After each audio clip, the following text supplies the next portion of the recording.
Dans l'émission précédente, nous avons mis du vert dans vos assiettes. Avec notre invitée Nathalie, c'est une salade de chouquel, coco râpé et pommes citerres, et aussi une quiche à base de champignons et basil que nous vous avons proposée. Allez, on continue. Les feuilles comestibles, c'est la vie. Dans cette recette de pâtes avec des liserons d'eau, en fait, ce qu'il y a de bon, c'est le pistou. Je vais en faire une petite version healthy, une version santé, avec du moringa. Le principe d'un pistou, c'est d'avoir de l'huile, du basilic, un peu d'ail et des pignons de pin. En Calédonie ou dans le Pacifique Sud, je vais remplacer les pignons de pin par du coco grillé. Voilà. Je vais tout mixer et le moringa, il va garder ses propriétés, donc il ne va pas être cuit. On va profiter des bienfaits du moringa dans une sauce, le pistou. Voilà, je mets tout dans le mixeur, un petit peu de sel. Je prends un peu d'ail en poudre.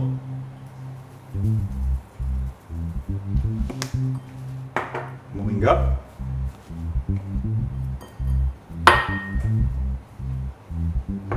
Huile d'olive.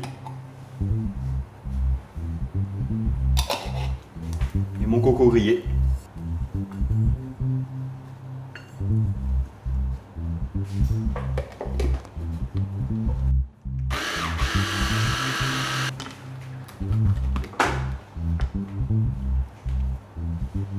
Donc là, j'assure de bien mélanger. Je vais pouvoir ajouter un peu l'huile d'olive. Vous pouvez en faire en grosse quantité, le congeler dans des petits bacs à glace ou le garder dans une jarre ou un petit pot avec de l'huile pour éviter que ce soit en contact avec l'air.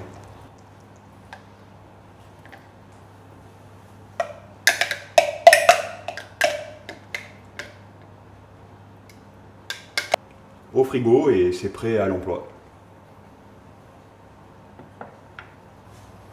Donc on va enchaîner sur la recette des pâtes au pistou. On va y ajouter des liserons d'eau et de la courgette vietnamienne. Ces deux légumes sont des légumes phares dans les pays en milieux tropicaux. La courgette, on va l'utiliser comme pour du croquant et le liseron d'eau pour son parfum. Alors c'est assez simple le liseron d'eau. On a juste à tailler comme ça, ici.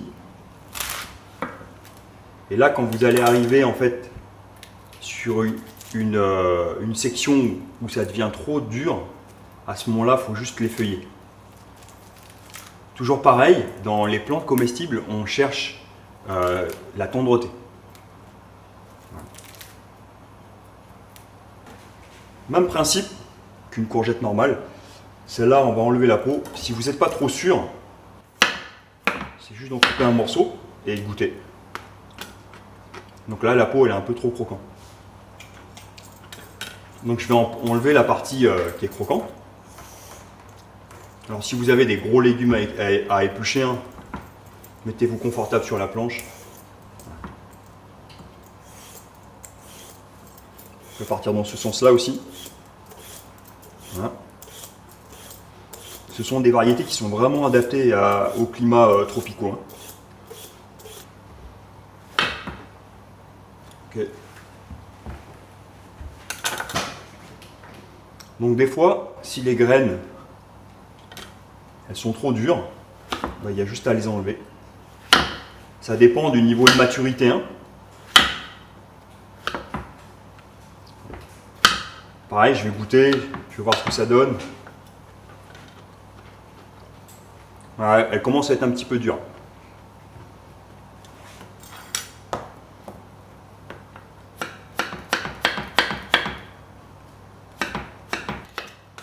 Donc là, l'idée, c'est de couper un peu de la taille des pâtes.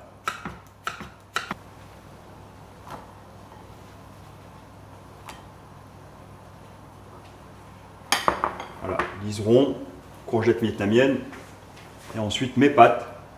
Ça va être assez simple, citronnelle, ail, un peu d'oignon vert, des capres, des tomates confites et le fameux pistou au moringa. On va prendre un petit peu du bouillon des pâtes, ça va nous servir tout à l'heure. Là ça y est, elles sont cuites, elles sont al dente, Si vous poussez trop la cuisson, après c'est trop tard. Donc là je vais les égoutter.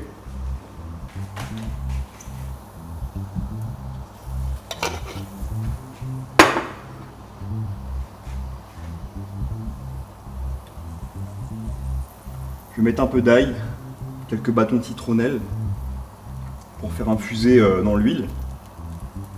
Les petits oignons.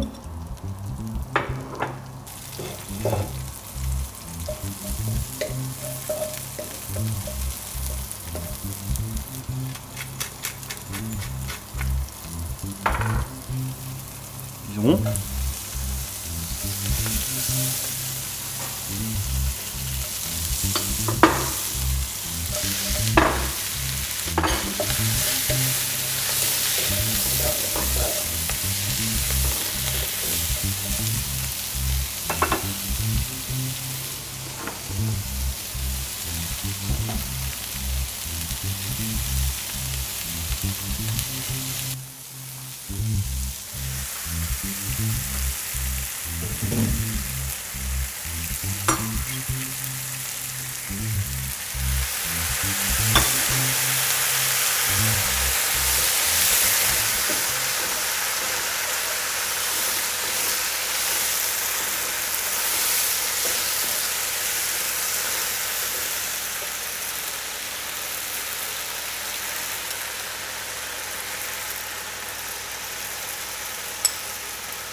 Donc ça c'est les capres et les tomates qu'on pique. À ce stade-là, on aurait pu mettre des anchois. Et là, la petite cuillère de pistou.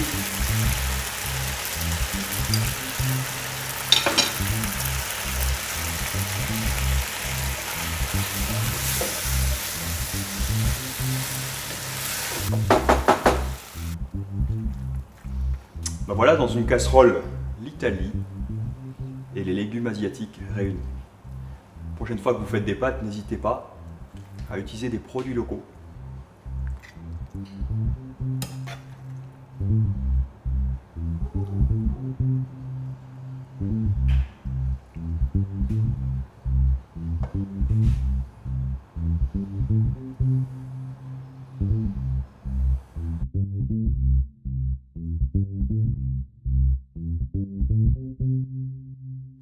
Donc, Nathalie, toi, tu as 2 enfants. Oui. Ils sont grands déjà. Ouais, des grands enfants, ouais. Tu leur faisais des petits pots de bébé? Ouais, je préparais la nourriture pour mes enfants, ouais. Ok. Et tu faisais quoi? Alors, je faisais souvent des courgettes, du jambon, l'agneau, courgettes d'agneau. Ok. Et tout mixé alors? Ouais, tout mixé. À partir de 6 mois, je crois qu'ils peuvent commencer à prendre des Ouais, petits pots. ouais. À partir de 3 mois même, les légumes. Légumes. Ouais, les Bah légumes là, 3 mois. ouais. La viande 6 mois. On va se faire une petite version. Mhm. Alors là, oui, pour des enfants, des bébés au moins de 6 mois. Et l'idée, en fait, c'est de mélanger patates douces, les amarantes. Et là, j'ai un petit peu de thon émietté, sans arrêt. Donc voilà, on va faire cuire l'ensemble avec un petit peu de lait de coco. Je vais rajouter de l'eau pour pas que ça soit trop gras. Je vais mettre un petit peu de sel, on va en reparler. C'est bien. L'idée, c'est de commencer un petit peu à intégrer dans l'alimentation des enfants, en bas âge, les feuilles comestibles. Alors moi, je ne suis pas nutritionniste, mais je sais que j'ai été élevé à la patate douce, aux feuilles, ainsi de suite.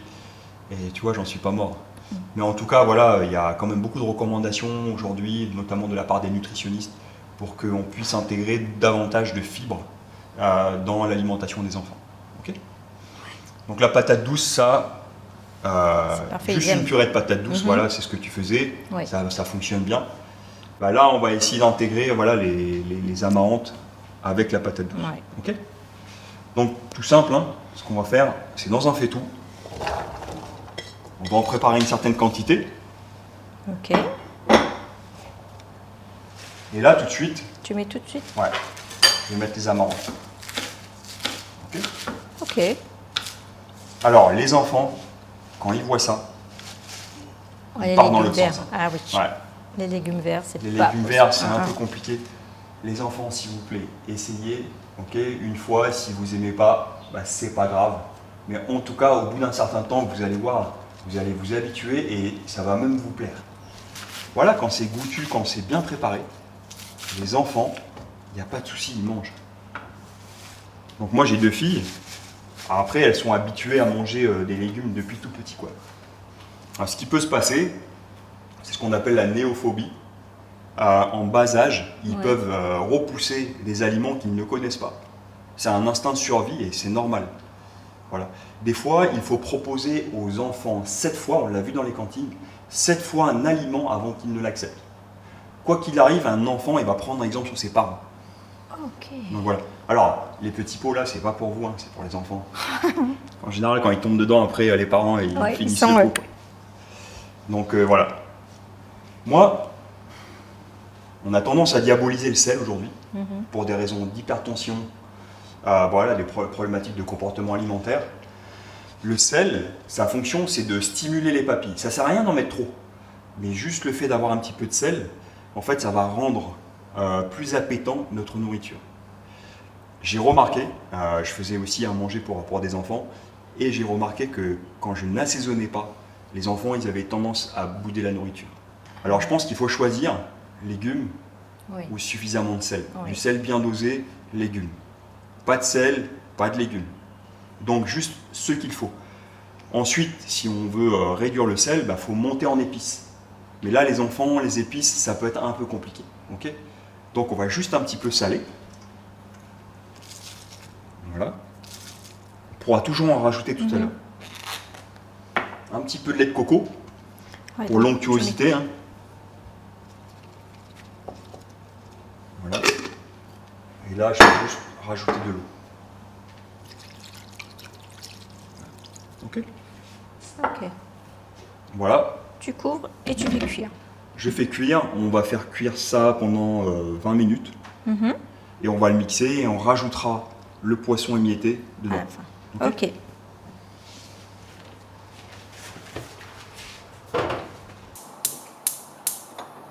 Attention. Et voilà. Alors là, c'est presque cuit. On voit quand tu piques la pomme de terre, elle éclate. Là, je vais mettre le poisson maintenant. Il faut le faire cuire. Hein. Ok. Ok. Tu mets ce que tu veux. Au début, tu vas juste mettre patates douces et feuilles d'amarante. Et puis après, on peut incorporer un peu de poisson. Puis après, il y en a qui mettent un peu de crevettes, ainsi de suite. Attention aux allergies quand même. Voilà. Là, je remets 5 minutes.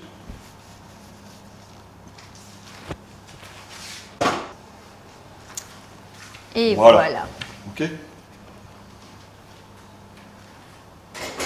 Et là, je vais mixer.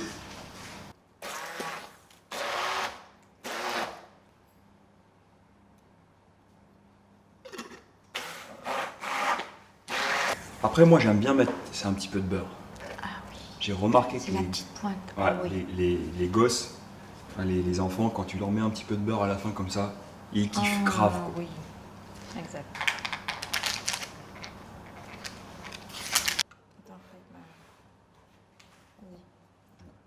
Ok.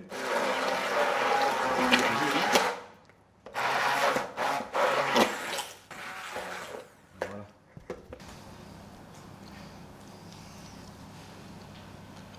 Et on va faire comme on faisait avec Tu vois, les petits. ça n'a rien à voir. Et quoi, il y a une pincée de sel et 30 grammes de beurre. Ah oui. Okay. Donc là, on va remplir nos petits pots. Qui ont été stérilisés. Hein.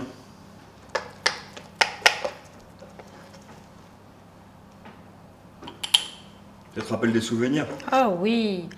Qu'est-ce que j'aimais faire ces petits pots. C'est pas du colin. Non. On a du bon poisson ici en Calédonie. Exact. Tu vois, la marrante, je suis vachement surprise, mais c'est bon. Moi, j'ai mis de la marrante là dans les petits pots de bébé parce que ça n'a pas beaucoup de goût, c'est pas très fort. Ouais. Du coup, tu vois, ça leur fait des fibres. Un légume vert. Là, un petit pot. La date. Ok. C'est important de mettre aussi ce que c'est, comme ça vous n'êtes pas perdu un peu dans le congélateur avec les différentes C'est références. clair. Ok. On aurait Parfait. pu remplacer la patate douce par de l'igname, par de la pomme de terre. Oui. D'accord. Voilà pour les petits bambines. Alors Nathalie, même si les légumes feuilles sont à l'honneur sur cette émission Les feuilles comestibles, Ouais. je vais te présenter une recette à base de porc au taro. C'est une recette que mon papa faisait quand j'étais petit. Cette fois-ci, on va mettre un petit peu plus de légumes. Aujourd'hui, voilà, on sait, c'est important de manger plus de légumes. Et donc, on va présenter cette recette à base donc, de katouk, de choukanak, Highland cabbage. On va aromatiser avec des oignons, de l'ail, l'aubergine qui se marie à merveille avec le porc et le tubercule qui est vraiment un tubercule qui est excellent aussi pour la nutrition, le taro d'eau. Vous pouvez aussi utiliser tout type de tubercule, de l'igname, de la patate douce. Il n'y a pas de souci, ça fonctionne très bien. Cette recette, l'avantage c'est qu'elle peut être préparée à l'avance, même la veille. Okay. Quelque part, si on veut être efficace quand on fait à manger, notamment pour la famille, c'est de déjà tout découper, de tout préparer. Comme ça, regarde.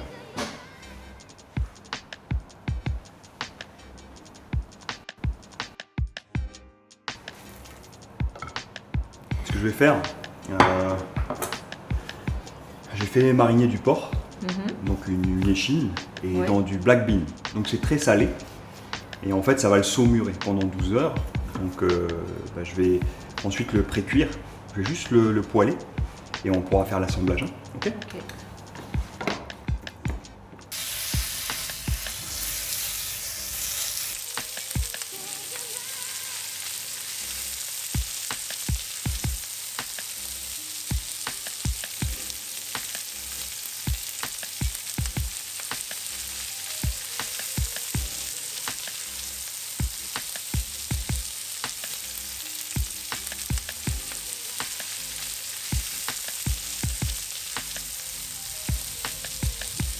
Ail.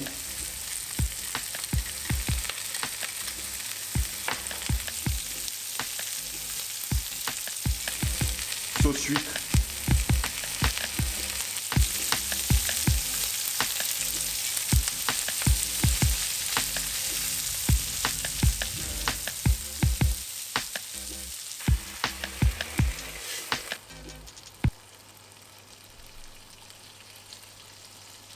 À ce stade-là, ça devient plus simple. Alors tu vois, ça demande quand même pas mal de préparation. Ouais. Pré-cuire un petit peu les herbes, poêler l'échine qui a été marinée 12 heures avec du black bean sauce. Et là, avec le bouillon qu'on a fait, maintenant on va passer à la phase d'assemblage. Ok. Vous pouvez aussi cuire dans un four traditionnel, un four polynésien. Surtout n'hésitez pas en fait à faire ce genre de recette. Vous pouvez remplacer le porc par du bœuf, un paleron de bœuf par exemple. En tout cas, ça fonctionne très bien. Donc là, au fond, on va commencer par une couche d'aubergine. Je mets les aubergines au fond, comme ça, c'est la partie qui va pas coller. Hein. Okay. Là, on va mettre le taro.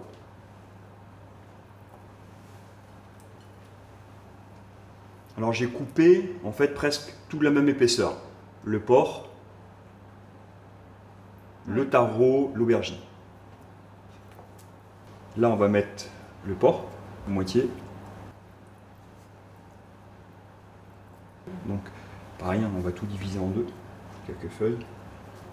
Alors là, il est encore gluant, mais avec 1h30, 2 heures de cuisson, le gluant, il va disparaître. Hein. Quelques herbes. Et là, ce que je vais faire, justement, je vais commencer à mettre mon bouillon, là, avec les oignons.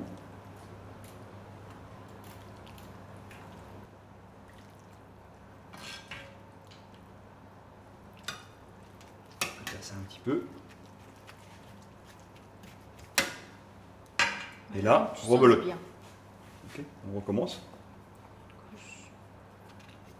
Ce qui va se passer, c'est que le jus et le porc, tout ça, ça va imprégner le taro. Le taro, c'est assez sec. Donc surtout, n'hésitez pas à mettre suffisamment de liquide.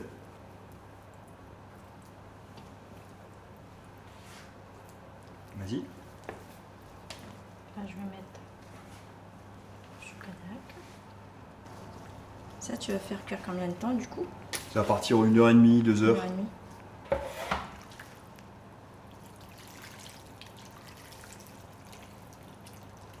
La raison pour laquelle on a bien coloré le porc, c'est pour avoir le max de parfum. Tu sais, ce goût rôti, ce Oui. goût grillé. Voilà. Parce que là, maintenant, ça va bouillir. Donc on pourra Ça plus. va, ouais, ça va rendre Ouais. de l'eau. Ça va rendre de l'eau et tout va s'imprégner. Alors, regarde. Maintenant, on met le couvercle. Et là, ce qui va se passer, c'est que la vapeur, Ouais, en fait, elle va circuler comme ça. ok. Donc, elle va colorer. En fait, ça va colorer sur le couvercle. Et à chaque fois, en fait, ça va venir réassaisonner le bouillon. D'accord. Ok. Si vos invités, ils arrivent, voilà, c'est 2 heures avant, même 3 heures, ça sera encore meilleur réchauffé. Et si vous faites ça le dimanche, et ben, ça vous fait aussi une gamelle pour la semaine. Ce qu'on appelle le batch cooking. Donc on cuit en grosse quantité et ensuite on se réserve le reste pour la semaine. Comme ça, on gagne un peu de temps. C'est sûr que quand on fait à manger pour 2 personnes, ça met beaucoup plus de temps. S'il y a une personne qui fait un peu à manger pour tout le monde, à condition de l'aider, je pense que ça peut faire en sorte qu'il y ait plus de produits locaux aussi dans nos assiettes.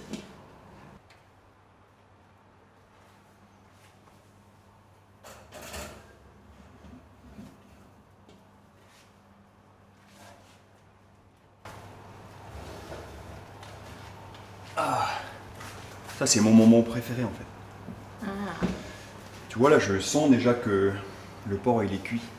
ok. Ouais. Ça dégage une autre odeur. Attention.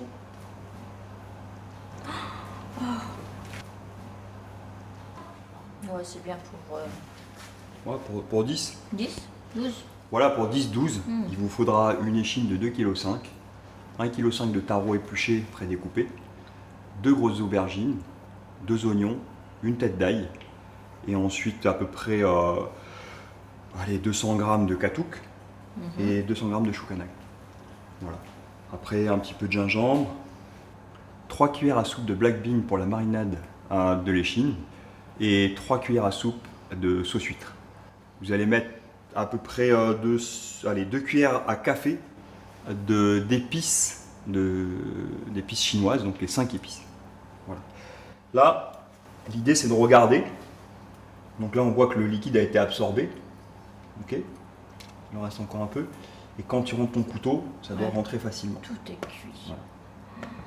Là, en fait, c'est à peu près cuit au moins 2 heures, 2 heures et demie. Si vous utilisez du paleron de bœuf, je pense qu'il faudra pousser la cuisson jusqu'à 3 heures. Oh, c'est bien tendre Ouais. tout ça. Donc tu vois, le taro là, Voilà, c'est ça. Il n'est pas sec, il s'est imprégné. Il s'est imprégné du jus. La petite aubergine là. Voilà. Oh, voilà, ça c'est. Donc tu as plusieurs couches. Hein.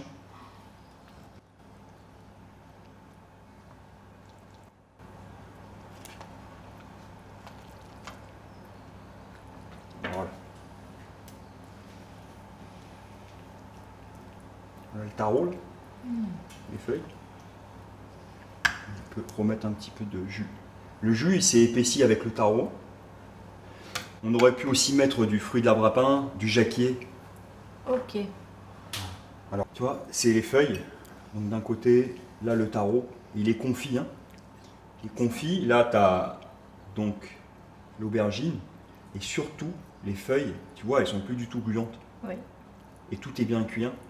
Et quand tu regardes l'échine, voilà, elle se détache. Ah oui, elle est Tu vois. tendre. Aïe, aïe, aïe. Là, au travers des 5 recettes qu'on a fait, Oui. ben, je trouve que les légumes feuilles s'invitent dans plein de plats différents, dans plein de cultures culinaires différentes. Les Vanuatais, ils appellent ces feuilles-là the green dollar. Waouh. Voilà. C'est ça, en fait, le billet vert. Le billet vert, c'est les légumes feuilles et en fait, ça permet aussi d'investir dans notre santé. Je trouve que ça va à merveille dans plein de préparations culinaires. Et là, je suis encore plus convaincu qu'on peut les mettre presque n'importe où. C'est vrai que l'idéal, ce serait qu'elle soit dans nos assiettes, dans notre culture culinaire, pour favoriser la consommation de produits locaux et de fibres.